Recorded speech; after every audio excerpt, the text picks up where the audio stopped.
لا شریک لہ، جس کا کوئی شریک نہیں، نہ ذات میں نہ صفات میں نہ افعال میں۔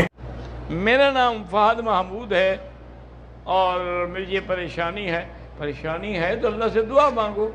امن یجیب المضطر اذا دعاہ ویکشف السوء، تو یہی تو پھر وقت ہے تمہاری دعا مانگنے کا۔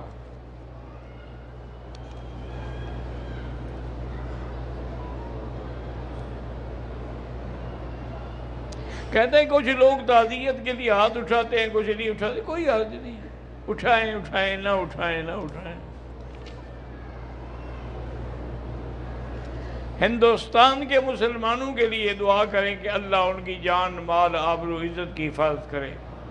آج کل تمام ہندوستان پر، مسلمانوں پر بہت بڑا امتحان ہے، بہت بڑا ابتلا ہے، تو اس لیے ہر مسلمان کا فرض ہے، اور مدد نہیں کر سکتے ہو دعا تو کر سکتے ہو۔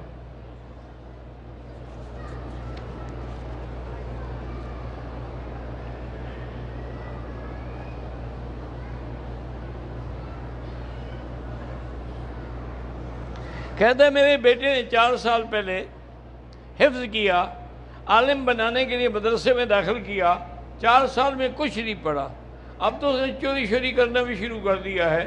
تو مدرسے والوں نے کہا کہ بھی اپنے بیٹے کو لے جاؤ، یہ پڑھتا ہے نہیں اور اس کی حرکات خراب ہیں، اب بہتر یہ ہے کہ اس کی شادی کر دو، شاید اللہ کرے اصلاح ہو جائے۔ بہرحال اللہ اصلاح کریں گے، ورنہ 2 رکعت نماز پڑھیں اور 100 دفعہ سورۃ اخلاص اول آخر درود شریف پڑھ کے دعا مانگیں کہ اللہ میرے بیٹے کو ہدایت دے دے، تو انشاءاللہ 7 دن کریں گے تو ٹھیک ہو جائے گا۔ لا شریک لہ، جس کا کوئی شریک نہیں، نہ ذات میں نہ صفات میں نہ افعال میں۔